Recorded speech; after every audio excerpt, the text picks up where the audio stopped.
Welcome back, everybody. Happy Hump Day. Happy Wednesday to everybody out there, and it's special video time again. You already know. You This already is know. our fifth? Yeah, Uh, fifth special episode. yeah, and Wow, we ain't slowing down yet. Bud, that list you got, nah, we ain't nowhere close. Um, Today's topic is one that we have been. This is basically the very first idea we had for Yeah, it really the was. special video topic. We wanted to wait a little bit. We wanted to do the top 10 fighters in the UFC of all time first. And this one, because sometimes it can be kind of misconstrued as being the same thing, we wanted to hold off a little bit before we did this. But what you're going to find is, for the majority of our picks here, they're not going to be people we had in our top 10 of all time, as crazy as that sounds. Three of my four are not on my top 10 I'm list. pretty sure three of my four, I believe as well. So, there you Yeah, go. That's and- just the big difference, really, at the end of the day. Yeah, I mean, again, We're just talking wanting to, pioneers. Yeah, just wanting to. Yeah, that's really what it is. It's not necessarily the four. It's not the four greatest of all time. It's who we feel their impact, their legacy on the company, no matter what time period it was in. UFC started in 1993, still going strong today. There's been a lot of changes in those years. If you go back and watch those early UFCs, you will see a different fucking product, man. You might even be disturbed, You- depending on who you yeah. are.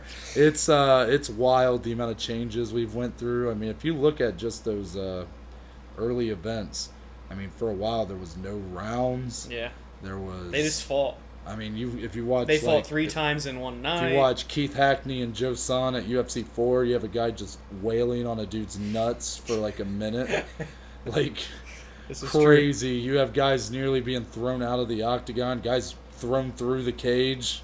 Like, guys that are 155 pounds fighting 350-pound sumo wrestlers. yeah, sumo wrestlers in the UFC. Like, back then, and obviously we'll touch on this once we actually get in, so I won't, I'll hold off on giving too much about the early days, but basically it's just the pioneers, as you're saying. Yep. And we're still, since we've never seen a sport grow this quickly. No, not at all. And From a global standpoint, especially, not even close. never. And a lot of that's thanks to the modern technology at hand and the fact that, Yeah.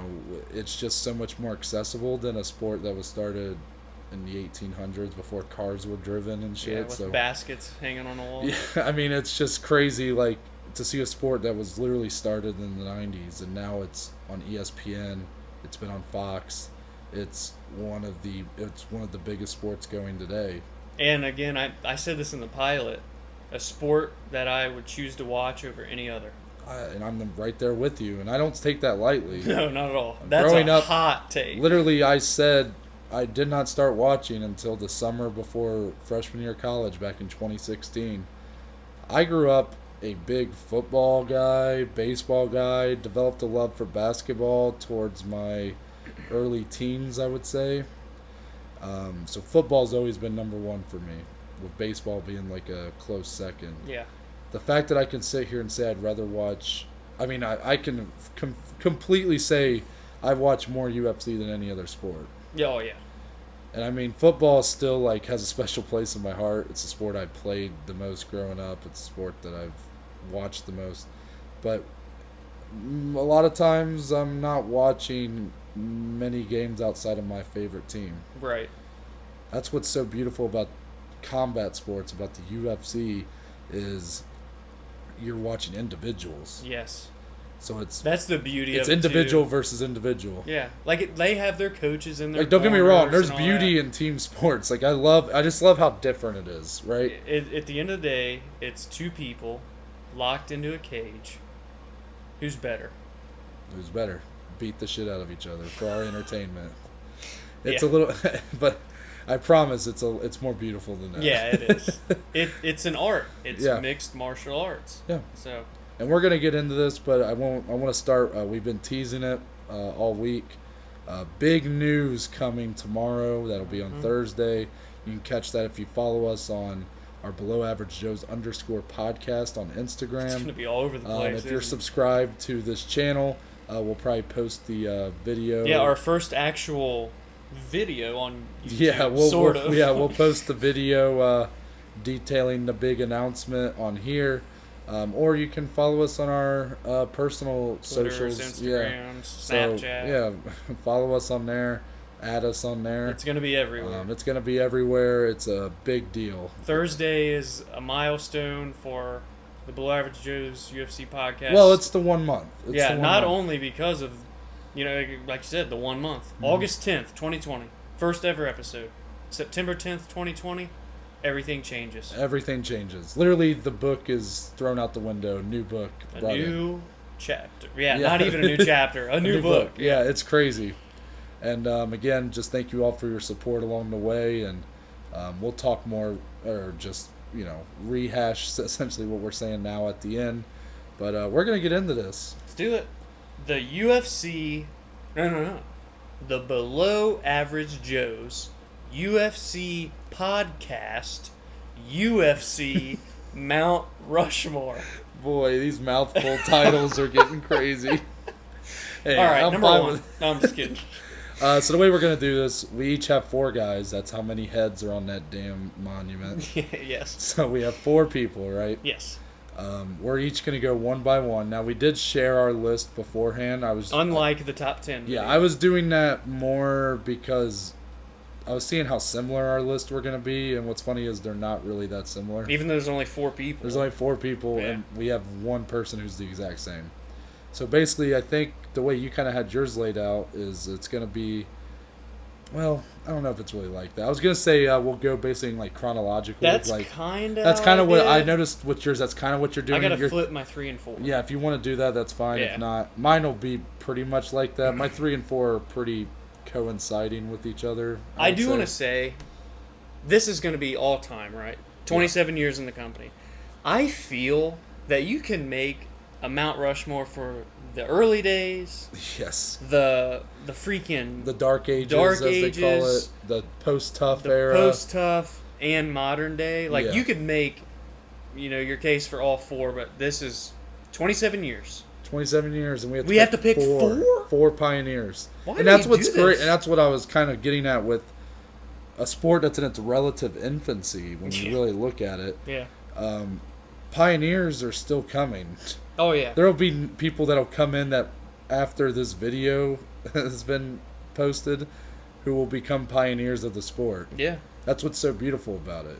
Yeah. Like, So if there's obviously, a 10-year-old listening to this that just started watching UFC, their Mount Rushmore is going to look completely different yeah, than what ours will. yeah, and I think that's great. Yeah, it's awesome. Yeah. So I think our first one here, since this is the one that we have the same This is on, the same person. I think we can both just kind of talk about this individual. And I think this one is like the only one that if someone didn't include this individual on their list, I'd have to question a lot. Yeah, I'd be very surprised. But it's understandable when you look at when they were fighting. Yeah. The inaugural winner of the... Okay, hold on. let me set the groundwork here, because there's more to be said here. Paint the picture. Early days of the UFC, right? Those first, I want to say the first 10 pay-per-views, first 12 pay-per-views, something like that, it was tournament style. Yeah. So you had a one-night tournament. Guys, if you were to win, you likely were fighting 3 times in the same night. That's Something you will never see again. You will never see that people again. don't even fight 3 times in a year. You will never see someone fight more than once in a night. It will not happen under the current... Not even Chimaev. Not even Hazmat, man. He's doing the closest thing. So to during that. this time, this individual won the inaugural UFC 1 tournament. He won the UFC 2 tournament. And he won the UFC 4 tournament. And that is Mr. Royce Gracie. Royce Gracie introduced Brazilian Jiu-Jitsu to the Western Hemisphere. Let's be honest. And basically to America. Yes, is where the it's- United States. So, kind of the details, sort of the time period, right? Paint the picture. 1993. It's 1993, a nice sunny day in 1993. It was in Denver, right? It was in Denver. Yeah. Yeah, the first ever show, Denver, Colorado. Shout out Denver, one of my dream locations. But regardless, people buying this pay-per-view, they were told it's a one-night tournament and you're pitting style versus style. So at this time, you didn't have mixed martial artists. No. Nobody had ever. The first event, I'm pretty sure, wasn't even called mixed martial arts as like the sport. No holds barred was a term thrown around. Well, it was looked at as a barbaric sport. Well, no holds barred is not inaccurate because it's saying no. Well, holds. yeah, it was pretty wild. Because when you no holds barred means like no holds. Yeah. Are not allowed. Especially when you look at, like I said, Keith Hackney, Joe Son. My man's balls got freaking wailed on for a solid 30 seconds. And then he just said, you know what? And then what's funny is Joe Son, much to his credit, does not stop after those ball punches. But then my boy Hackney puts him in a blood choke. Huh? I wish they could have just seen my face. A blood choke? So these early days, man, like before people even had the term mixed martial arts, basically UFC 1 through really until the wrestlers took over in like the late 90s with like Mark Coleman, Dan Severn, guys like that. You were doing like, you would have a boxer going up against a sumo wrestler. Yeah. Like you had just different styles. You had styles that weren't even really real styles. Like you had like pit fighting. Not that that's not real style. You had street fighting. You had jiu-jitsu with Hoist Gracie. You had, I believe Ken Shamrock was I can't remember now. He wasn't there was wrestling obviously. But you had all these different styles that these people had spent years, like their whole lives honing. And it was meant to be a tournament to be what's the supreme style fighting. So when this event was being created, one of the highest people backing it was another Gracie. I don't remember the first name, but off the top of my head. But going in, this was kind of meant to be a showcase for Gracie Jiu-Jitsu. Mm-hmm. In the late 80s, early 90s, there were they called them it was like the Gracie Challenge is what it was called, where the family would come to the United States, go to all these different gyms, challenge all of the upcoming martial artists to like a roll, as they call it, mm-hmm. and the family would smoke them. Yeah. And the whole point was if someone beat them, you would get $1 million. Really? And they didn't even have $1 million. Because they knew they weren't going to lose. They knew they weren't going to lose. So this was kind of ballsy. Like this whole event was essentially, in that guy's eyes, being put together as a means to showcase this to the American audience. Because that would be such a huge get for their art form to be able to put that in America and have that blow up. And they chose Hoist to be the representative. He is not the best Gracie when it comes to jiu-jitsu. Hard to believe. Hard to believe. But they chose him because he's a smaller, skinnier, unsuspecting almost. Like if you see him, when you saw him fighting Ken Shamrock at UFC 1, Ken Shamrock, dude fought in WWF back in the day. Massive dude. Massive. Dude's yoked. Yeah. And then you have Gracie, who's kind of this shorter, skinnier, not like toned really guy in a gi. Yeah. And Ken Shamrock gets choked out in less than a minute. It was never before seen skill. So, people were like watching this little dude in a gi just fucking everybody up. And they're like, what's going on? Yeah, and it definitely worked. But Gracie Hoist had to really pull through on that end there because there's a lot riding for him there. And he dominated when he was in. He only fought in 5 events, UFC 1 through 5. And he went 11-0-1. Never lost. He only had a draw with Ken Shamrock at UFC 5, their rematch. One of the worst fights in UFC history, funny enough. Because, again, early days, still figuring shit out. They thought there was no need for rounds because really, for the most part in those early events, no fight had went past, 5 minutes. Did they just go to, 30 minutes? Or did they I think it was an hour. That's insane. It was an hour of Ken Shamrock in top position in the guard. And he was too you had Hoist, who didn't want to lose. You had Ken, who was getting Didn't wanna get stuck in didn't want to get submission. stuck in a submission again, so he just held him down for literally 60 minutes. I think it even went past that because they were like, "Come on, just something happened," and it ended up being a draw. But not gonna let that take away from that 11-0 in 4 events. Yeah. The man would have won all 4. That UFC 3, he fought a guy named Kimo Leopoldo, another just massive individual, who's also a guy who fought everywhere, very tough guy. Kimo pretty much dominated him for a large portion of that fight. Hoist was able to get the armbar about 4 minutes in. He gets injured. Basically, he's unable to continue, so he has to be taken out of the tournament because again, it's one night. So then Ken Shamrock says something about like a foot injury or something, so he's out. But a lot of people have kind of confirmed that Ken basically dropped out because he's like, well, if I'm not fighting Hoist, then I ain't fighting, because that was the whole purpose for him to come back in his eyes. So it ends up being won by a guy named Steve Jenham, who was, when you have a tournament style and guys start falling out, you have to have fill-ins, guys that can step up and replace them. This guy named Steve Jenham steps in for one of the two or whoever. So he ends up fighting Keith Hackney in the finals of UFC 3 and wins his first fight of the night, while Keith Hackney had fought like twice before. So you can see why a tournament style doesn't always, especially in one night, doesn't always work out well. But this man won three of the first 4 tournaments. And the fact that he introduced what is today just one of the most integral aspects of mixed martial arts to the Western world, as you said, or to the United States, I question any person that wouldn't put Hoist Gracie on this list. And really, it only adds to it that he literally never lost. It's kind of crazy. Yeah, he never lost. The fact that he brought in Brazilian Jiu-Jitsu at a time when no one had really ever even heard of it, and now you see it all the time in today's world, black belts, brown belts, all these studs, guy or girl, doesn't matter. It's impossible had the Gracie family and, of course, Hoist never been a part of the UFC, man. It's wild to think about that. Like, what if? What if he would have not? If he loses to someone like Ken Shamrock at UFC 1. Yeah, what if he loses that first ever fight? I've talked to my dad a lot about this, because him and my mom, actually, they worked at a Delphi plant in, like, Dayton, Ohio in the 90s.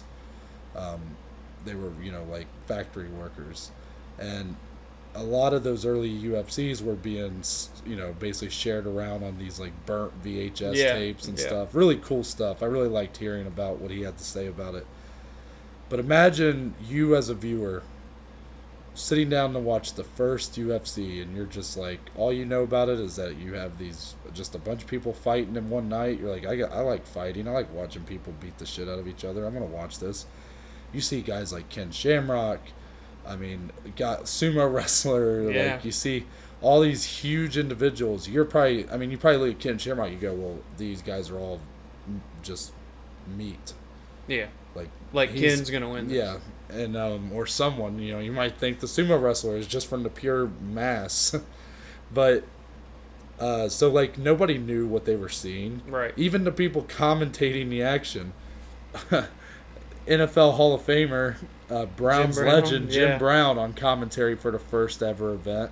So, we're from Ohio, so any of you Cleveland folks, that's an interesting point for you. They had no idea what they were watching. That's very true. And that's not a knock on them. That's just nobody did. It was all new. Yeah.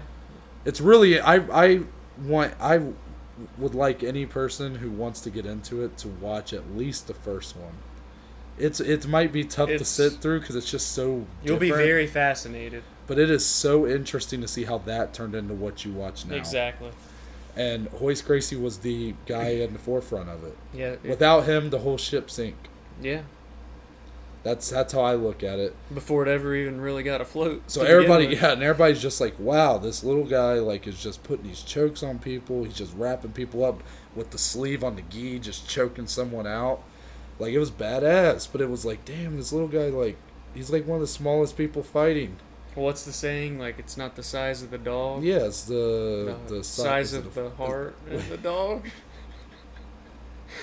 No. Wait. It's not the size of the dog. It's not the size of the dog in the fight; it's the size of the fight in the dog. Yeah. So Hoist Gracie. Hoist Gracie. Mount Rushmore, spot 1. Yeah. And I'm going to let you take it away with your number 2 spot here. So, to me, this is big. This was the guy where I was young Dom. It was really hard for me not to put this just tuning in on pay-per-view with my dad, having poker parties in the basement. Who was fighting? The Iceman, Chuck Liddell. Legend. What more do you need to say? I'm done. No, I'm just kidding. So this, to me, you can very well argue that Tito should be in over Chuck, or that they both should be on. But to me, Chuck was that first superstar that the UFC had in their organization, outside of Tito, right? That's where I say they can kind of be interchangeable. There was something about this dude.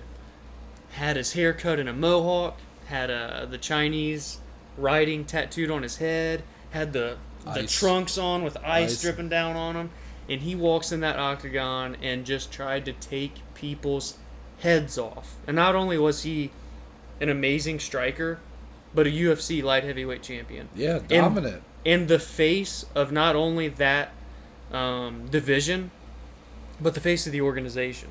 And I say that because, and we've mentioned this many times, the light heavyweight division historically has been the division in the UFC. It really has been.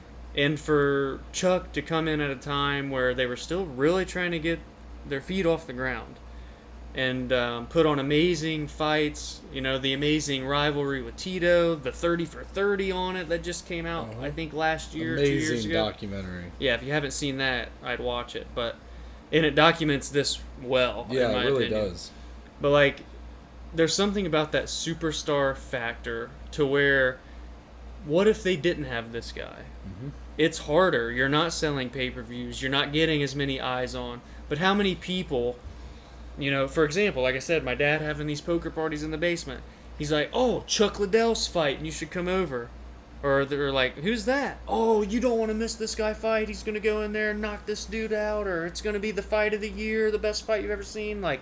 People wanted to see this, and he brought it every fight, no matter how, all the way through his career, even at the latter days where he started getting knocked out instead of knocking people out. Right. And again, a light heavyweight champion, multiple title defenses. The rivalry with Tito is so historical. I can't say enough about Chuck. And to me, if it hadn't been for Chuck, I probably wouldn't be sitting here right now making this podcast. Because I don't know if I would have been drawn into the sport quite like I was. Mm-hmm. It's just, if we're talking a pioneer, it's, again, I know Tito and blah, blah, blah, but it's hard not to have the Iceman for me. So that's my number 2. Yeah, it was really hard for me not to put Chuck or Tito on here. That's a spoiler. Chuck and Tito are not on mine, and that was really hard. Tito probably would have been the one I would have leaned to if I just want to give them the credit here. Chuck, you just detailed it all. There were 2 rivalries that kept the UFC afloat because the UFC went into what we call and what fans of the sport call the Dark Ages. Kind of, you have Mark Coleman brought in as the inaugural champion, heavyweight champion. Now, UFC only had 3 divisions for a while. And obviously, heavyweight in all combat sports is one of the biggest. Who's the baddest man on the planet? Yeah, because it's looked at as no matter whoever the heavyweight champion is, he just for the sheer size and weight would beat any other champion. That's usually what you would assume. Yeah. So in boxing, it's always been the heavyweight division, right? So in UFC, Mark Coleman, inaugural champion. Then there's they move away from tournament style. It's more just card based. However, behind the scenes in Washington, you have a man by the name of John McCain. Rest in peace, John McCain. But he was not the biggest fan of the sport. This is still one of the biggest this is this is the 90s, man. So I'm not gonna shit on a guy who one is dead and two, for having a viewpoint that many had. that many had. He was just at a. He was just someone who was advocating. Yeah, and he was, that public figure. Yeah. That so many people heard him say this. Yeah. So he just, it was before pre-presidential candidate John McCain, Senator John McCain, I believe. This is when, really, MMA was illegal in Well, that's how many states? Well, I was about to say Yeah, that yeah. because of him. That's why. Oh, this sorry. happened. Sorry, I stole your thunder a little bit. But Yeah. Reverse.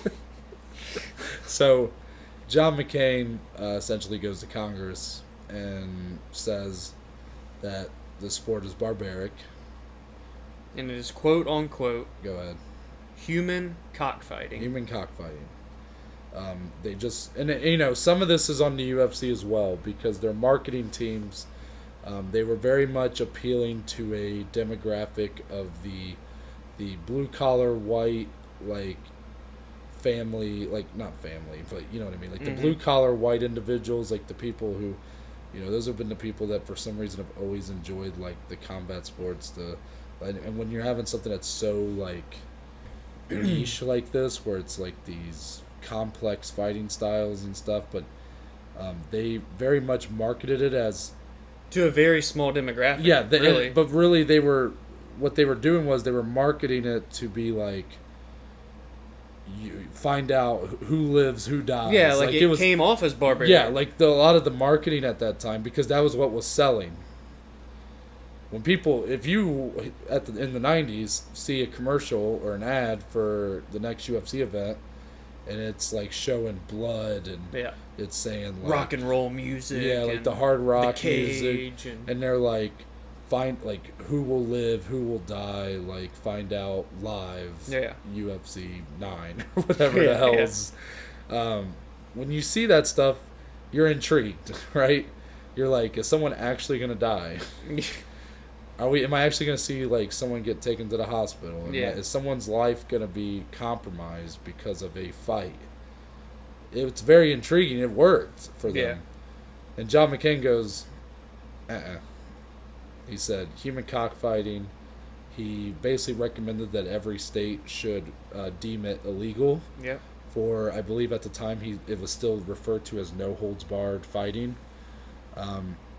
And UFC actually around it, because that happened, I believe it was UFC 7 or UFC 9 in I don't remember where it was. I want to say it was in Detroit, Michigan. And days before the event is when he first had that hearing with Congress.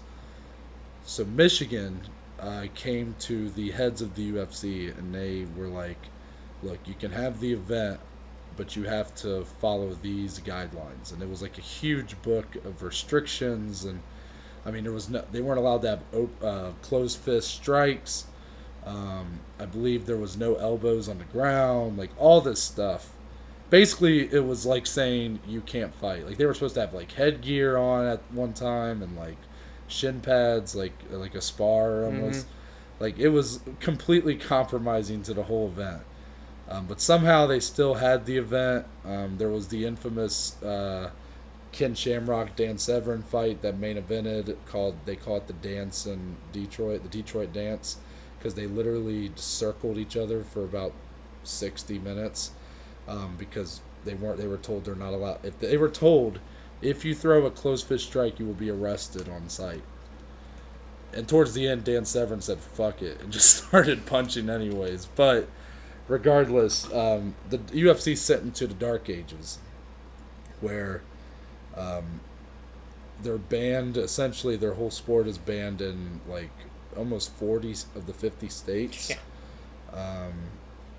Very hard for them to get. A lot of the most pay-per-view providers wouldn't hold the shows. They were struggling bad. And then you have Tito Ortiz, who comes in around UFC 20 or so.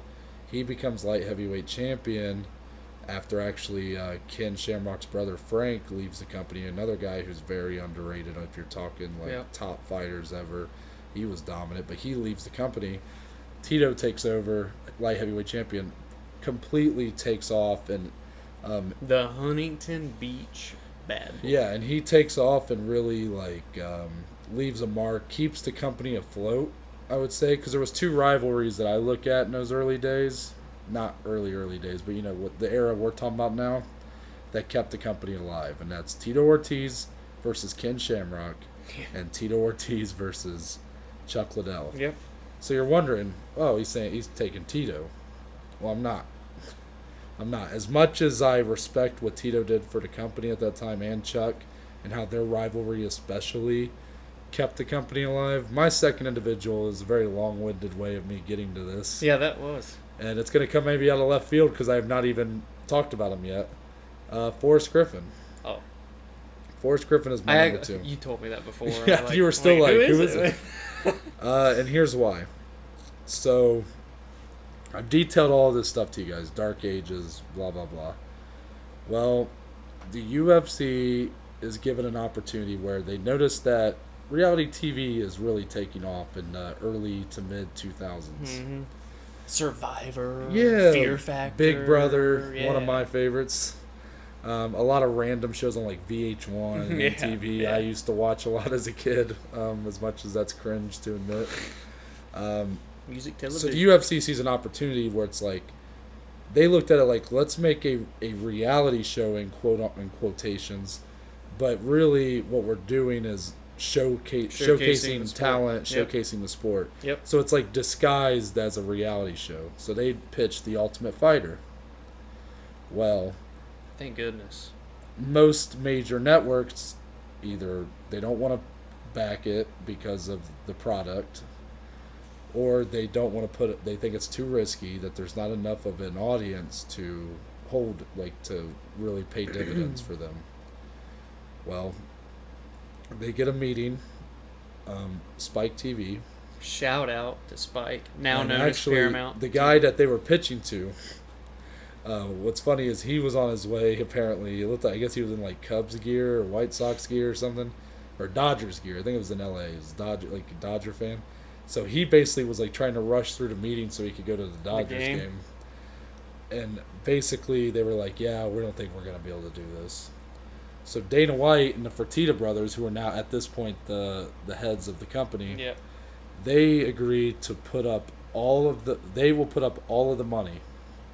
Every dollar that goes into the production, pre-production, production, post-production of the show will come out of their pockets, as long as Spike airs it. Yeah. And Spike agreed to do it. It's an offer you can't refuse. Yeah. And they agreed to do it. And there was some growing pains. If you've ever watched the first season, you've watched I love it. I the have it first on season? DVD. Do you remember like the very first couple episodes how they were trying to do like more reality show challenges and stuff? Yeah. And then they just stopped doing that. Yeah. And they were like, randomly. okay. And then they go, okay, you guys are gonna just fight now. Yeah, exactly. And a lot of the fighters are like, whoa, wait a minute. When you told us we were coming on here, we weren't told we were fighting for free. Yeah. So then Dana White comes in and gives the infamous "So you want to be a fighter" speech. Oh man, look that up right now. Yeah, that speech, man. Like, So I get you it. wanna I be get a it. I fighter. get it. How it kind of gets memed now because it's like, oh, you got like, because people talk shit with Dana about how he doesn't pay the fighters enough, and at this time he's like, oh, so you won't fight for free? Like, fuck you. So nowadays people kind of make fun of it, but great speech, makes you want to run through a brick wall. Basically. So then they start fighting. Well, it does pretty well. Ratings are pretty good. Personalities But- begin to be created. Yeah, personalities begin to be created. Everybody's getting to learn more about these fighters. You Yep. got guys like Forrest Griffin. Forrest Griffin, Stephan Bonner, Chris Lieben. Love Chris Lieben, the man. Crippler, man. Diego Sanchez. Mike Swick, right? Mike Swick was on there. Josh Koscheck. Josh Koscheck. The Many original people, bad man. boy of UFC. Kenny Florian was on there. Like, Yeah. so many big names in the sport. Josh Koscheck was Colby Covington before Colby Covington. He was cringy, wasn't he? A little bit. But, I mean, he owned up to it. He was the bad guy. Yeah. It's true. So, Again, these personalities. we remember these guys. Oh, Well- Chris Lieben, man. Yeah, I mean, the ratings were good, but ultimately Spike, it was looking like they weren't going to pick it up for a second season. Now, the UFC had put a lot of money. Basically, every dollar they had left went into this show. Yeah, and there wasn't much. Yeah, but it was still like it was enough where it's like if this doesn't pull through and nothing comes of this, We then might the be in company's some done. Yeah. Company's done. Dana White has said that multiple times. That if this show doesn't succeed, the company is done. And then, Well, hold on. So then I'm really. So okay, basically, there's a finale, obviously. Well, the finale is going to crown because you have two different divisions on this season. that was light heavyweight and welterweight. Sounds right. I think it was 170. Yeah. Yeah, it probably was. So you had two different divisions here. So the champions of each are gonna, or not champions, and the champions of the season will be crowned at the finale along with the card of fights. A lot of which showcasing guys who hadn't made it that far. Or, I believe the main event was, I want to say it was Rich Franklin It may have going been. up against Ken Shamrock. It may have been. That was either That would have been at Rich's rise. That too. was either the finale of the season 1 or season 2, but I believe it was season 1. As crazy as that sounds, because it kind of gets forgotten about now. Because that would have been a huge fight back one of the then. best fighters in the world. So finale time, right? Well, first fight of the finale, like as far as crowning, you have Diego Sanchez winning his fight over Kenny Florian. I think he beat Kenny. And it was a dominant. I think it was Kenny. Diego Florian. won it, right? Yeah. Yeah. And Diego dominated him. Diego was. You might watch Diego now and be like, "What the hell?" Yeah, but he was a freak, man. He was the nightmare. Yeah, literally, he was so good, Yeah. and a huge personality. Everybody loved watching him. Dominated that fight, and Dana's like, "Oh shit!" Like it wasn't like a great, like it wasn't the most enthralling fight to watch. So he's like sitting there, like, "Fuck, man!" Like, he's starting to sweat a little bit because it's like if this finale, literally. Right now, if Spike had to choose before this finale started, they're like, we're probably not picking it up for season 2. Because then, at that point, they need Spike to pick up the bill. Yeah. Well, then comes the next one. Crowning the winner for the light heavyweight division. You have Forrest Griffin and Stephen Bonner. And they go in and put on... Only 3 rounds, by the way. Only 3 rounds. And they put on... At that time, the best fight in UFC history. And to this day, a top 10 fight in A top UFC 10 history. fight of all time. Maybe top 5. Maybe. Unbelievable. A wild brawl, just showcasing heart, talent, determination, all of it. A whole season of like building up to like they want so you want to be a fighter. Both these guys proved it. And I remember even on the broadcast, Mike Goldberg saying, "So you want to be an ultimate fighter?" Yeah, man. And ultimately, Forrest Griffin gets the nod on 2 of the 3 judges, or I think it was unanimous, but he gets the decision win. And it's like a movie, man. Like you have this triumphant. It's like literally right after this fight happens, right after the main event happens. They're at a casino in Vegas, because I believe the finale was held in. It was probably MGM Grand. Yeah, or it was in a casino, one of I them. think. The execs from Spike literally take Dana and the Portillas outside by the dumpsters and have them sign the contract for the second season of The Ultimate Fighter out in the alley. And one of the most amazing moments in UFC history. Yeah, like a movie. Dana comes into the octagon, presents Forrest with the trophy and the And six-figure Stephen Bonner contract. is devastated. And he goes, I don't know what he actually said word for word, but he's like, and just because of that fight and the heart and effort and blah, blah, blah, we're giving Stephen Bonner a 6-figure contract too. And the place goes nuts. I remember seeing Bruce Buffer in the octagon, and he's fist pumping like, yeah. Stephen and Forrest I just got chills, yeah. dude. Like it's literally a movie. Unbelievable. If you watch that in a movie, you'd go, "This is kind of cheesy." Please go watch the Ultimate Fighter finale, season 1. That like if you and I mean again, if you have the time, watch that whole first season because the whole build up to that moment, and when you know what went into it, it's incredible. And really that could be enough to put Forrest on this list. He him and Stephen Bonner, in a sense, Yeah. saved the entire company. Yeah.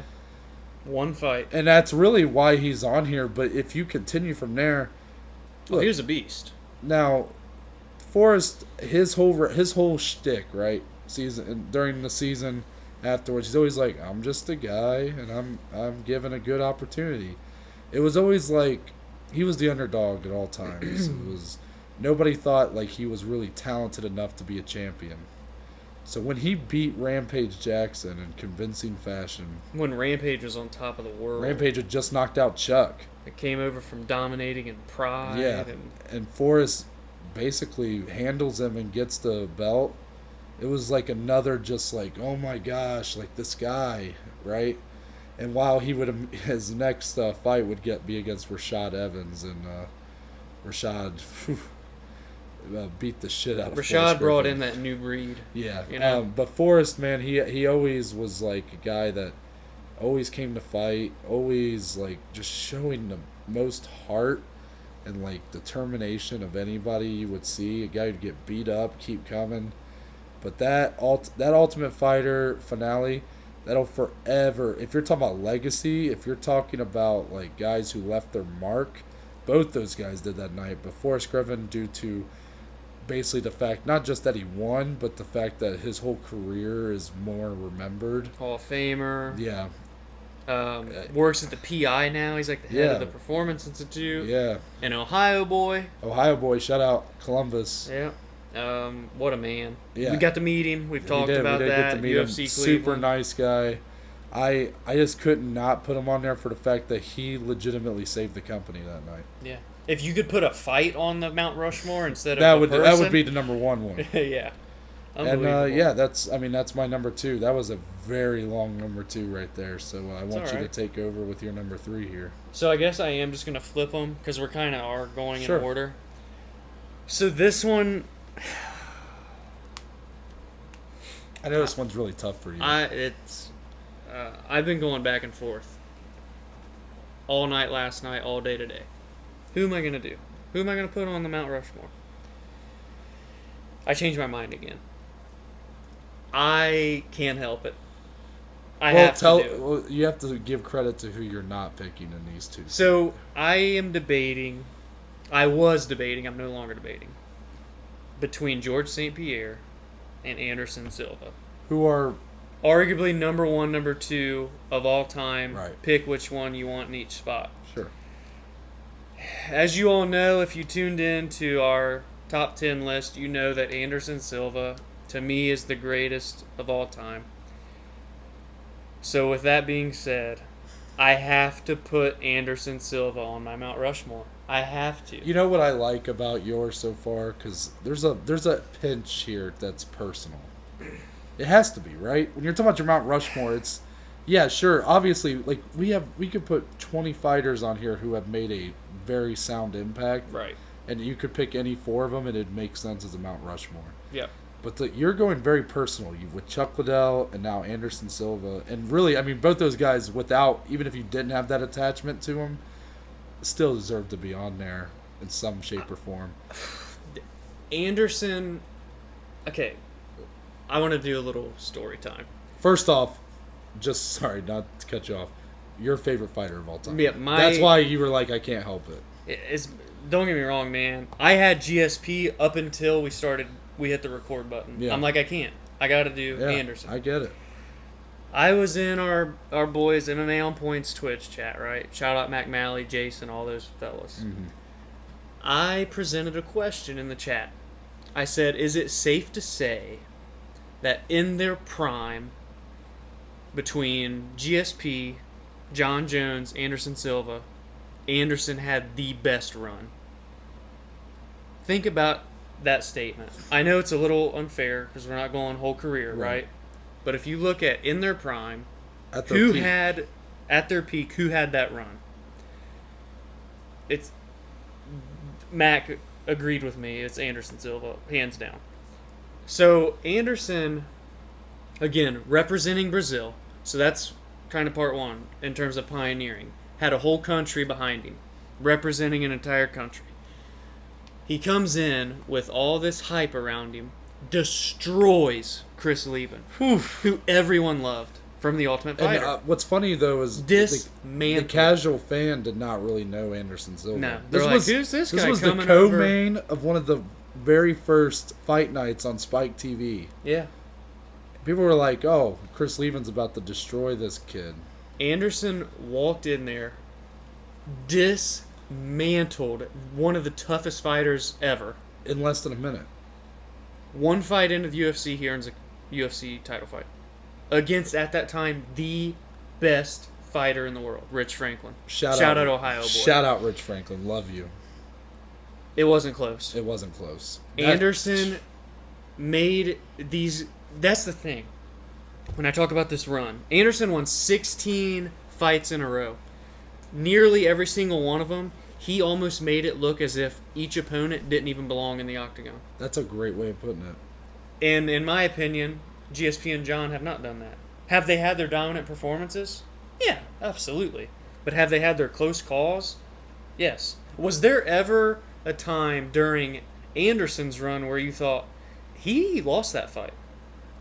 No. He dominated every person during that 16-fight win streak. And the only fight in that whole run where he was being beaten was the first Chael Sonnen fight. Sonnen. And what is the greatest comeback ever? The fight Chael Sonnen dominated. Got to be the best comeback. Dominated for 5 rounds, and then with a Hail Mary, Anderson puts on that choke and wins the fight. And I'm glad you brought that up, because if we've talked rivalries throughout this episode, Anderson Silva versus Chael Sonnen, top 10, maybe sure. top 5 rivalry ever in the UFC. Yeah.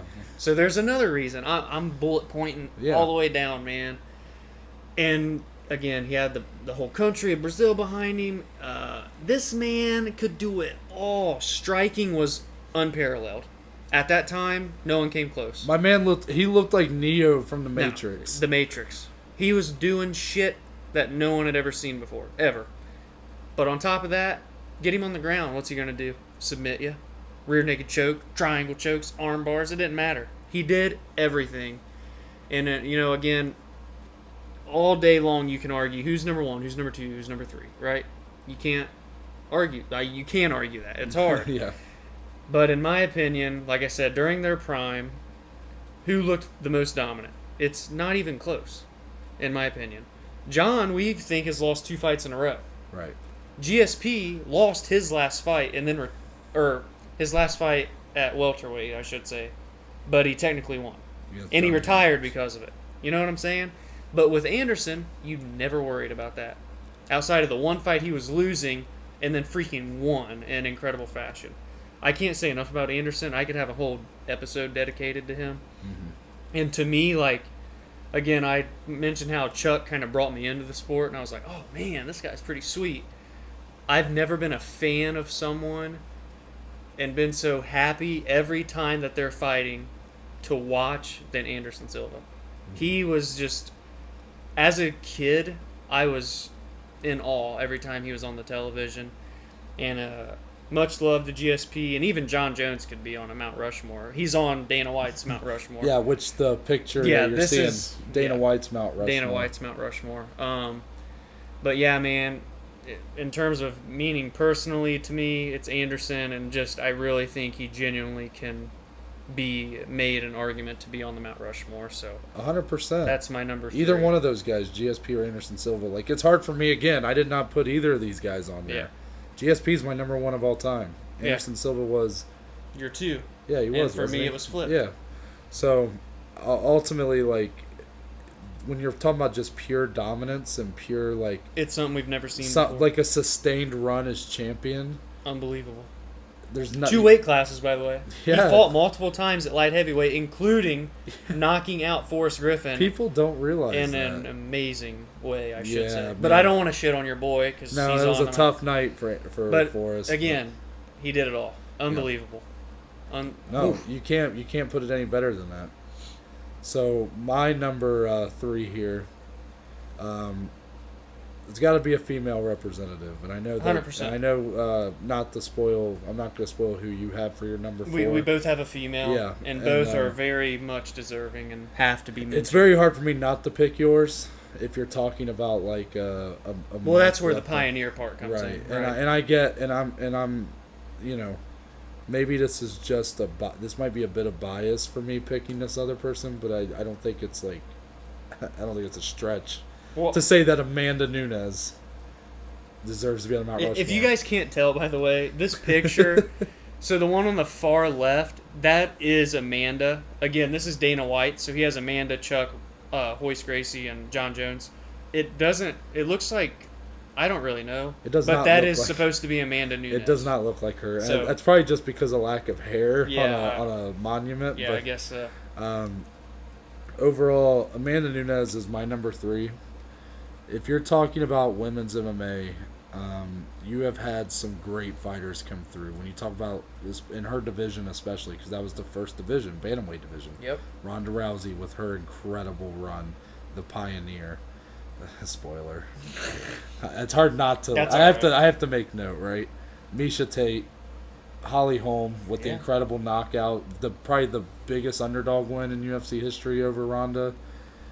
But Amanda Nunes. What's funny is all 3 of those women I just mentioned have all fallen in the first round by Amanda Nunes. Amanda Nunes, I'm not trying to steal your thunder. No, I want you to. She's undeniably, undoubtedly, the greatest women's fighter in the UFC has ever seen, and arguably all of women's mixed martial arts. But she is the best women's fighter of all time. Yeah. Ever. And by the end of her run, might be the GOAT, regardless of sex. I agree. The only thing that holds her back is that she has wiped out everybody. Yeah. It's hard to for her to get any higher than she is now, especially after December. If she because who else is there, right? Because outside, if you want to talk about outside the 3 girls I just mentioned, guess who else would be in contention? If you're talking about MMA, Chris Cyborg, who she knocked out in 40 seconds, who hadn't lost in a decade. Yeah, and has not lost since. Yeah. Amanda Nunes, what she has brought to the table for women's MMA, in my opinion, that's kind of differentiating my pick here, is she brought what I'm going to look at as a sense of greatness. I was going to say equality, right? Yeah. Because women's MMA is great, don't get me wrong. And when it was brought in and with Ronda Rousey, going up against Liz Carmouche, it was a big deal. The UFC made it a big deal. It was the headliner. But when Amanda Nunes took over, she destroyed Misha Tate.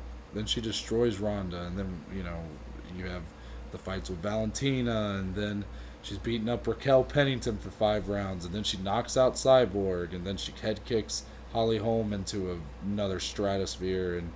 And then you have her wins recently against Jermaine Durandamy, who was the inaugural women's featherweight champion. Felicia Spencer. She's about to be fighting Megan Anderson at the end of the year.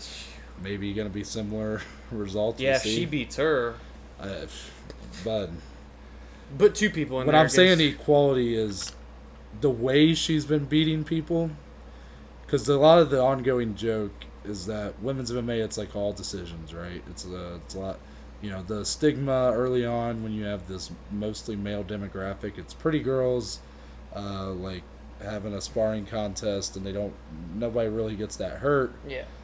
It's just kind of done. Now Ronda had a big hand in that with her first round submission finishes, just doing some crazy stuff with her judo and whatnot. But Amanda has gone in there and just destroyed people. And you want to talk about quality, that woman has a legitimate there's no one case. with a resume like that. I mean, you talk about equality, that woman, I would be very tempted to pick her over the current bantamweight champion, or if you're talking about featherweight. I mean, she is just the way she's built, the way she comes in and just the precise striking, her ground game, even it's all just so impressive. And with Amanda, I feel like every time she fights, she looks better every time in one aspect or another. Right. It's crazy. She every time she comes in, with that Jermaine Durandamy fight, Jermaine was at times looking like she was getting the edge in Yep. striking exchanges. And What's then Amanda what- do? Yep. Takes her down a million times. Dominates. JDR has no response to the takedowns. Yeah, she can do anything Yep. and everything, and she has done everything. She has wiped out everybody. She is the king of the mountain for women's MMA, and there is not a single individual at this stage who is close. I agree. Valentina. Valentina's but the she's beat her closest, and twice. she's beat her twice. Why do I feel like those losses are or wins are so like underrated? Just because they weren't the best fights, probably. Yeah. But yes, they still should be talked about. Dude, Valentina is freaking. She's nuts, man. She's also great. Yeah. And I can't really say anything else other than that. If you're talking about, And what a great. basically, genuine- when I look at it, is like Ronda was the pioneer for women's MMA. I look at it like Amanda picked up where she left and then some. and has taken it to a whole nother level. And she's the most genuine, sweetest human being. Mm-hmm. And you know what I think is so awesome? That picture that Dana White has of her in his Apex office, or is that the I'm headquarters? not sure which one. And it's just this picture of her smiling from ear to ear with both belts on her shoulders when she beat Cyborg and just ran around. Yeah. Just pure emotion, genuine happiness. Like, you can't help but not smile Right. when she smiles. Yeah, Like, it's like I just gush over this. Like, it was really hard for me to like go, okay, when we were doing our top 10, you remember I almost put her over John Jones. Yeah. You had her number 4. Yeah, I mean, I was I love Amanda Nunes, obviously, and really the fact that she's still going, like she still has, like She's still in her prime. she's still leaving her mark, man. I hope that the casual fans pick up and start supporting her in the way that I feel she deserves, as far as like pay-per-view buys or whatever. But regardless, she's done everything for women's MMA. Everything. She's beat everybody. She's been the perfect ambassador. Perfect ambassador, LGBT ambassador. Yep. She's been just an amazing pioneer in women's MMA and someone who is continuing to leave her impact. She's amazing. Yeah, and that's Literally, like, I can't say enough. That's my number 3. Well, that segues perfectly into mine, I guess. Yeah. Or my final person. Noah kind of hinted at it. It's Ronda Rousey. Is Ronda the greatest female fighter of all time? No.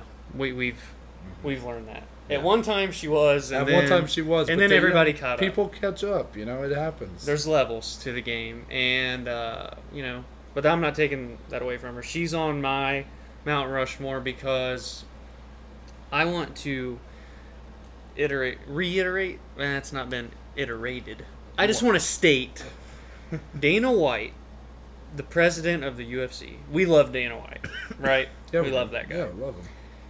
He literally said, and it's on camera, there's video of it. Hey, Dana. This is the media are chasing him. It's TMZ. Yeah, what a surprise. Yeah. Hey, Dana, when are women going to be in the UFC? Looks him dead in the face and says, never. Women will never fight in the UFC. Mm-hmm. Ronda Rousey said, hold my beer. Dominates in what I believe was Strikeforce, right? Was it Strikeforce? Again, that's where Miesha Tate and her had the rivalry. They started there. Again, if we're talking rivalries, Ronda Rousey, Miesha Tate. It's a huge one. That's a huge rivalry. One of the biggest if we're talking women's only MMA.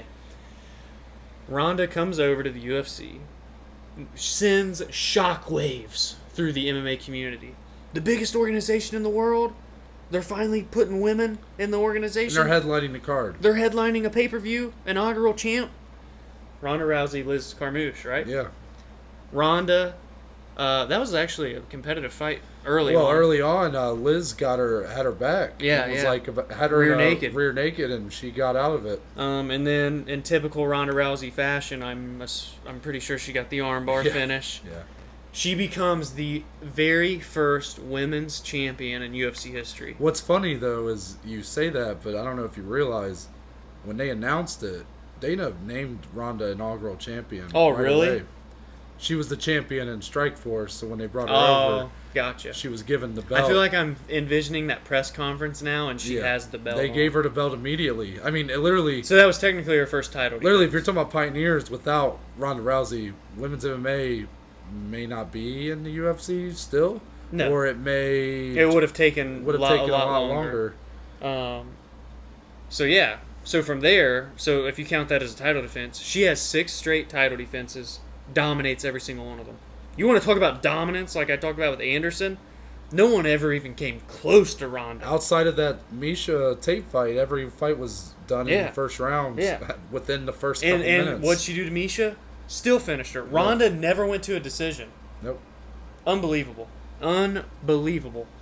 And then, right when everybody said she couldn't strike, what'd she do that next fight against Bethe Correia? Knocked her out in 34 seconds, I think. One punch, sent her face planted. Yep. Now, we can nitpick her striking, right? She went up against Holly and Amanda. But again, let's think about it, though. Despite the fact that she had those 2, in some ways, embarrassing losses and didn't necessarily handle it well, look at it may be hard for people to remember now because it's been, 5 years, 6 years since this was all going on? Yeah. I mean, her run started probably 7, 8 years ago, but... It started women's MMA in the UFC was in 2013. 2015 to early 2016 is when that fight with Holly Holm occurred. Yes. The lead up to that, do you remember what people were saying about her? There was legitimate debates about if she could beat Floyd Mayweather. Joe Rogan's one of them, I believe, that talked about it. Mentioned it. Joe Rogan basically, he basically was almost, when he had her on his podcast, he was almost in tears just talking about her performances. Now, and I'm glad you brought that up. Ronda Rousey and Holly Holm at that time headlined a UFC pay-per-view that was the most attended event in UFC history. Mm-hmm. 2 women headlined that card. Who co-mained it? 2 more women. Joanna Jędrzejczyk and Valerie Letourneau. Yes, back-to-back co-main main event by women. Is it Valerie Letourneau? Yeah, that's who it was. Or I don't know how to say her name exactly, but and that's not possible without Ronda Rousey. No. 2 women's title fights headlining at the time, it's not anymore, but at the time, 57,000 people in a sold-out arena. I believe it's only been surpassed one time since. It was Israel and Robert Whittaker. Yeah. And that was also they were both in Australia. Yeah. Without Ronda Rousey, that never happens. That does not happen. No, it doesn't. And the biggest thing with Ronda I wanted to kind of finish on, little girls throughout the United States and all throughout the world saw this woman come over to the UFC and dominate. By the way, I guess I'll mention this too. A bronze medalist at the Olympic Games in judo wrestling. Mm-hmm. I didn't even touch on that. That's kind of a big deal. There's only a handful of Olympic fighters in the UFC, let alone medalists. Shout out Henry Cejudo. Yoel Romero is a silver medalist. DC didn't even get a medal. Right. Like, there's only so many. And then Ronda comes in, dominates in MMA, comes to the UFC, and proves to little girls all over the world, you can do whatever you want. Don't let stigma stop you. Don't let men stop you. Do whatever the hell you want to do, and you can kick ass along the road. Mm-hmm. And I think that's the biggest thing. There's so many videos of, like, all of these little girls waiting in line at her open workouts, Ronda pictures and autographs, and it's just so amazing to me. And without Ronda, is there women's mixed martial arts? There probably is, but it didn't happen 7 years ago. It's such a shame. It could have been in 2016. It's such a shame, and I feel like when I say this, I'm kind of like guilty of it myself. Like, part of the reason why I feel like I'm picking Amanda over her, but it's a shame regardless, the way her UFC tenure ended. It is. Because you have the Holly Holm loss. She does not take it very well. No. Well, that's when people kind of was like, people stopped liking her because she was a sore loser, quote unquote. I mean, she kind of was. Not that that's not. This is a woman. That's not unique. I mean, that's something that's happened many times. This woman had never experienced defeat before, ever, in anything. Dominated the Olympics. Obviously got bronze, but you get what I'm saying. Yeah. Dominated mixed martial arts. This was her first ever loss. She didn't know what to do. And obviously it put her in a very dark place. They were trying to do her versus Holly Holm 2. Holly decided she didn't want to wait for Ronda. She takes a title fight with Miesha Tate. Miesha Tate ends up getting a submission win in the 5th round. In a fight that Holly was winning. Yeah. So then that kind of throws that away. Well, then you have Miesha as champion. Yeah, so you're like, oh, the rivalry again. But nope. UFC Nope. 200, Miesha fights Amanda Nunes. Most people going in, including us probably. I mean, I'm still a casual at the time, but I think Miesha's going to beat Amanda Nunes. Amanda steamrolls her in like 3 minutes. So then you have Amanda as champion. Well, now Ronda's ready to come back. UFC 207, the headliner, co-mained by our boy No Love, Cody Garbrandt, and Dominic Cruz. One of the greatest title performances I've Yeah, ever seen. but then our main event, I digress. I believe the headline, Ronda's back. The hype video, it's all Ronda Rousey Yeah. walking through this mansion, like she's back, she's watching people talking about her losing. Doesn't do hardly any media at all in the lead up. Completely unprecedented. Like, Yeah. the UFC are really bending over backwards. Well, for her. Connor literally got pulled off of UFC 200 for not going For to no a press showing yeah. the press conference. But she was like, I'm not doing any press. She didn't want to talk about the loss to Holly Holm. Didn't want to talk about it. So you're like, damn, like she's back. She's about to come out and whoop ass. And then Amanda knocks her out in about 40 seconds. Yeah, it was And it tough. was a rough showing for her, to say the least. She looked like she didn't belong in there. Ronda was the biggest star in the sport Mm-hmm. for the entire organization. She was the face of the UFC for 2 years, 3 years. Yeah. And then she fell from grace, which And- all greats have Yeah. to do, And right? then she leaves the UFC, goes to WWE. And becomes a superstar Doesn't again. It says some less than kind things about UFC fans and just not. She doesn't. It's just it continues to feed that beast of sore loser, someone who's like she was a girl that. She was becoming bigger than the sport, where she was doing movies. I remember she was in Expendables 3. Yeah, man. She was in the Entourage movie. Like She was on top of the world. there were plans for her to become like a. There was legitimate rumors that she might be in a Marvel movie and stuff like man, that. Like she was becoming huge. I a mean, she already was. global superstar that we've only seen a And there couple of times. And there might have been a little bit of a maybe focusing a little too much on the glitz and glamour and not enough on the craft. I don't know. I'm not gonna say that. I'm just saying that was at least thrown out there after these, and she did not take it very well. So it's kind of a shame that that's kind of where we're at now, all these years later. UFC fans and her have a very contentious relationship, I would say. She's now she's like managing fighters. She manages Edmund Shabazian. Yep. and she did get on Instagram Live with Dana. She's married to UFC or former UFC heavyweight Travis Brown. She's very much still involved with mixed martial arts. Yeah, just a lot of behind the scenes. I don't now. think we'll ever see her fight in UFC again. No.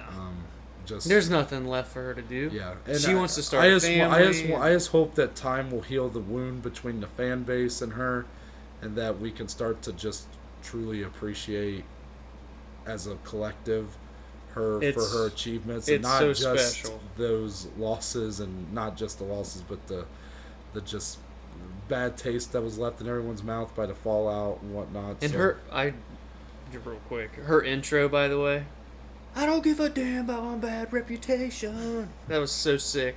I don't know, man. Like, we'll never see that level of superstardom. I don't want to say never, because there's always stars. But it'll be hard to see that level of superstardom ever again, especially from a woman. Are you talking for women's MMA or in general? In general. And this is going to segue you perfectly for your number 4. So Yeah. I'll just lob it up. Well, because And slam in it my in. opinion, there is a bigger star than Ronda Rousey. Yeah, he's hanging on my wall. He is my number 4. He's a notorious one, the notorious Conor McGregor.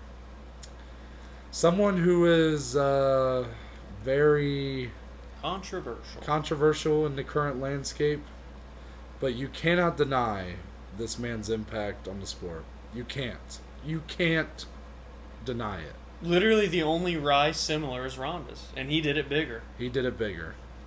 You look at what Conor McGregor achieved. This man was, when he was brought into UFC, he had won multiple. He was a 2-division champion in King of the Cage, I believe. I think that's what it was. And then he comes over to the UFC. At the time, I believe he's still a plumber, or a plumber living off of unemployment checks. Yeah, living off of unemployment checks. There's that awesome interview after he wins one of his early fights where he says, "Dana, 50 G's, baby!" Yeah, and which is crazy when you look at his net worth now. But that man got that 50 G's and he was happy about it. So you see Conor's rise. Like, it was just something you've never seen before. He talked the talk, and no one ever quite walked the walk like he did. So he beats a guy named Dennis Seaver. The GOAT. And basically, from there, his career is catapulted because UFC planned to do him versus Aldo. You have some amazing press conferences. They did the first ever world tour. Yeah. When have you ever seen that? They traveled around the world just to do press conferences. Yeah, and Aldo. When has that ever happened? Oh wait, he did it with Floyd Mayweather. Yeah. I'm sure you'll touch on that later. Aldo ends up falling out of the fight. So now you have UFC 189, the very first event of the Reebok deal. In a lot of ways, I believe it was the last event of 2015. In a lot of ways, this is like the beginning of a new era, right? You have Reebok, like, you know, it's 2016's about to happen. Like, it just feels there's a freshness in the air. Like, it's like we're in a new era. He's headlining a card against Chad Mendes, his toughest at the time opponent. But this card is essentially riding on Conor McGregor. And boy, did it deliver. Chad had his moments in that fight, don't get me wrong. Conor ends up basically knocking him to loopy land in the end of the second round, I believe. After battling back from adversity. Completely backs it up, though. Like, you know, he was saying, like, he's the draw, he's the big... And they basically were like, all right, you're the headliner now, kid. Go out there and prove it. And he proved it. Break out the red panties. So then, he's the not the featherweight champ. He's not the featherweight champ, but he's the interim champ. Interim champ. So now you rebook him versus Aldo, UFC 194, 1 month after Ronda Rousey's fight with Holly Holm. And everybody's like, he's not going to actually win the belt, right? Like, Aldo, that run from Aldo was literally just incredible. He was the king. He was the king. He was, at that time, probably looked at as the best in the world. I don't think he had been beaten in a decade at that time. Yeah. Conor comes out and knocks him out in 13 seconds. It was the first punch he threw in the fight. The first punch. Knocks him out cold. One punch. He's done. Out. The king of the featherweight division. Yep. Brazilian superstar. A guy who had not even so much as looked vulnerable in his previous fights. Knocked out 13 seconds. 13 seconds. Conor is at that point, the world is yours, kid. Yeah. Now, there was some stumbles along the way. Because then his plans to go champ against Rafael dos Anjos. Still wish we could have seen that fight. Yeah, RDA ends up falling out of that fight. So then you get the late replacement, Nate Diaz. Here comes that talk of the rivalries again. And then the fight's at welterweight. It's kind of a mess in the lead up, right? You got Nate taking the fight on like 2 weeks' notice. Conor originally planning for a lightweight title fight at 155. Now he's fighting at 170. Not the prettiest of lead ups. But you get an incredible fight that Nate ends up shocking the world. Yeah. I think that's what Joe Rogan goes, Nate, you just shocked the world. I'm not surprised, motherfuckers. Yeah, he's got the blood on him. Yeah, an incredible underdog win. You think that's gonna stop Conor? No, they rematch 6 months later. At the same weight class. Not for a belt. They headline, no title fight underneath it, nothing. Just those two. Biggest pay-per-view of all time. Biggest of all time. The first fight we ever watched at B-Dubs. Yep, up here in BG. Yep. And talk about that place was bumping. yeah, that night, half the people were for Conor. That's the half Conor people were for thing, Nate. though. Like, if Conor wasn't fighting, B-Dubs wouldn't be half full. If There was not an empty seat in that restaurant. And I want to give Nate Diaz credit to say, like, look, the guy had put a lot of time into the sport. The guy talked some shit. It's not like it was just Conor, but we know who the ultimately, if Conor McGregor isn't who he is, then Nate Diaz is never sent into the heights he's sent to because of that win. So Conor gets over the Nate Diaz hump, right?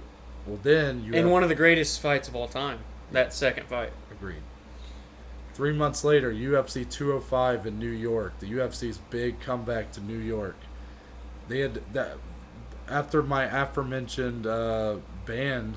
New York was the last state to legalize mixed martial arts. Didn't legalize it until like 2015, which is crazy. This was the first pay-per-view. The first pay-per-view in New York. Madison Square Garden. What a beautiful setup for that. 3 title fights. A great night.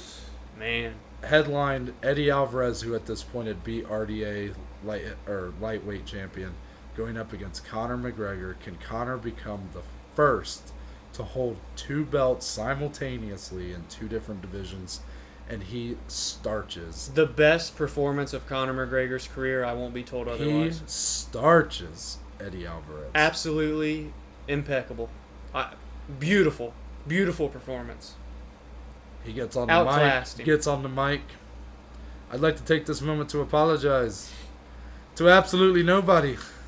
The champ does whatever the fuck he wants.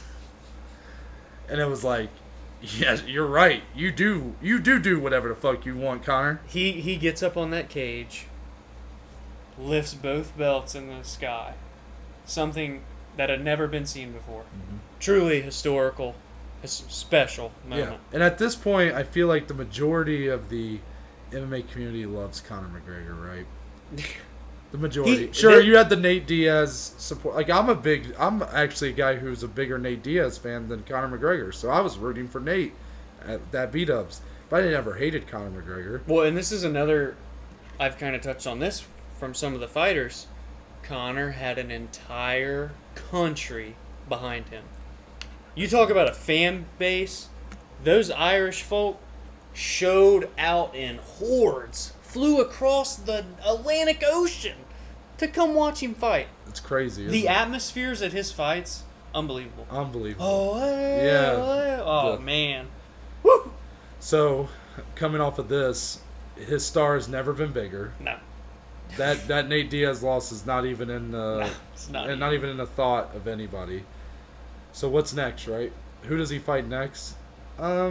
Maybe the best boxer of all time in a boxing match? Question.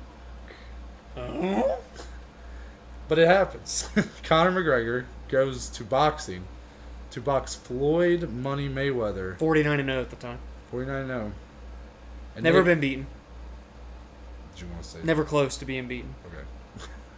Just saying. I'm not even a huge boxing fan, but you can't deny it. Yeah, I mean, it's true. Conor and Floyd have a world tour. That was awesome. They talk some shit. Great punchlines, funny moments. We got thousands of dollars flying through the sky. Just some madness, right? And then Conor really outperforms what anybody probably thought he would going in. It was his first professional boxing fight. You can't call it a bad performance. No. He lasted, 9-10 rounds? He got TKO'd, I guess, technically. Sort of a stoppage, I guess, but it was round 10. Round 10. Yeah.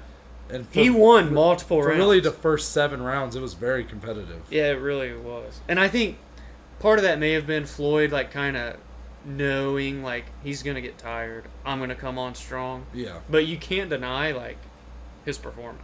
Yeah. Conor looked good. He won rounds. He won rounds. So, regardless, it doesn't matter. He landed good shots, man. What weight was that at? I have no Like idea. 152? I don't know. The boxing weight classes are so weird. It was something weird. Yeah, I ain't gonna know that shit. Sorry. So Connor's just so much bigger. yeah. I feel like. So Anyway. I mean, and the fight goes on to sell like how many? Well, Not what Dana said. they said it did like 4.6 No, or something that's what like Dana that. said. But it's the highest selling pay-per-view of all time. I don't know what it is. Was it above Pacquiao Mayweather? Yeah, I'm pretty sure. I don't know if that's true. I think it is. Fact check us, please. I'll look. One while of the you're big, talking. one of the biggest pay-per-views of all time. Keep going. And I mean, really, like that's like really why he's on here. Just from that whole run right there, he is someone who is bigger than the sport, and it's not even close. There is not another person who has came through the UFC in this relative infancy of 27 years who has came close to the amount of star power that Conor McGregor has. Besides maybe Ronda Rousey, she might be. That's the closest. only close second. There, and I don't think it'll be replicated anytime soon. We may never see it in our lifetimes. I've got stats. What is it? Number 2, Floyd Connor, 4.3 million. Number 1, Floyd Pacquiao, 4.6 million. Yeah, what I say. What I say. Yeah, which fight was better? True, but don't question me on that shit, bro. Hey, man. I'm just saying. So, there will never be another star bigger than Conor McGregor in our lifetime. That event was called the biggest fight in combat sports history. There's my mic drop. And it was a huge fight, obviously. So, again, I'm going to keep repeating it because I feel like you're not hearing it. There will never be another fighter in the UFC in our lifetime who will Not reach stardom like Connor. Nope, it won't happen. And sure, post the Floyd fight, you have the fight with Habib where he gets dominated and he doesn't really look very. Still, the hype behind that. Yeah, was I mean unreal. it's the highest selling UFC UFC pay-per-view of all time. If you look at the top 10, if you look at the top 10 highest selling UFC pay-per-views of all time, It's the number 3 overall pay-per-view. yeah, Conor has like over half of them. Yeah, Of the top 10. it's crazy. I mean, the guy is just bigger than the sport. He And has his own whiskey now. he does not need to step foot in that octagon again. No, but yet he still does. He had the cowboy fight just at the beginning of this year. So, all in all, man, like, sure, have I had my moments where I'm like, God, I'm tired of Conor McGregor? Sure. Have I had my moments where I'm like, man, I wish he would just stop so we can move on? Sure. But I cannot deny Right. that his impact is the greatest. If you want to talk about just individual, like there's outside of I guess Hoist Gracie, who literally is the reason we have what we have today. Well, and you got to think he's kind of paving this road for these newer fighters to where, okay, not only can you be dominant and get paid, but you can talk shit, build hype, and get paid even more. Yeah. He wrote the book. I mean, you've seen we're finally kind of past that. That was one part of the reason why I was like getting annoyed with them was because all of the people coming up that tried to replicate him. And they're not even close. They're not even close. He just the way he did it was Jorge's been the closest, right, in terms of stardom. Yeah. But it's still not even close. No. It's crazy. And yeah, I mean that's pretty much. I mean that's really all I can say. His book's not even done yet. I mean, for all we know, this guy could go box. There's been rumors of him going to box someone else. Yeah. Yeah, or he can come back and maybe have a rematch with Habib or somebody, and it'll break records. Yeah. It's not done for him. He's the biggest of all time, and to me, for my personal Mount Rushmore, it would be incomplete without him, just because of the heights he got to and what he's done with the sport to get it to a new level. You know your boy Tyler's going to love this. I know he's gonna love it, so he can stop complaining about us leaving him off these videos. Anyways, that's the Mount Rushmore. Whew. Yeah, exhale. Take If a you breath. guys don't know, this is an after dark and a half. Yeah, we're doing this so late. We are about to end this at 3:45 a.m. Yeah, it's crazy. It's been a great night though. Yeah. So But all in all, rest of the week, be on the lookout. Tomorrow. Big news coming Thursday. I don't think they're ready. I don't think they are either. I don't know if I'm ready. Same. Because really, it doesn't start till Thursday. And Right. Like, that's... All we can do is keep it a secret. Yeah, it's really hard for me not to talk about it. But be on the lookout on our personal Instagram and Twitters, the Below Average Joes _podcast on Instagram, and the YouTube channel where we'll post the announcement. Public service announcement, State of the Union address, whatever you want to call it. Yeah. We'll be 1 month in. We're coming with a banger. So, Dom, tell the people where they can find you. They better be on the lookout. That was mean. I'm sorry. You can find me on Twitter and Instagram personally at dsalih14, and as Noah already mentioned, our podcast Instagram is at Below Average Joes _ podcast. And you can find me at ntbaker _ Rest of the week. We did forget about Friday, didn't we? I saw Thursday's overtaken. You were getting ready for the outro. So obviously Thursday. Yeah. We just said we forgot about Friday. Friday preview time. Michelle Watterson versus Angela Hill. All these events, man. Hashtag UFC Vegas 10. Woo. It's going to be the preview show on Friday. You already know. And then Monday will be the recap show of that same event. Absolutely. And with that, we're out. And we'll see y'all on Thursday?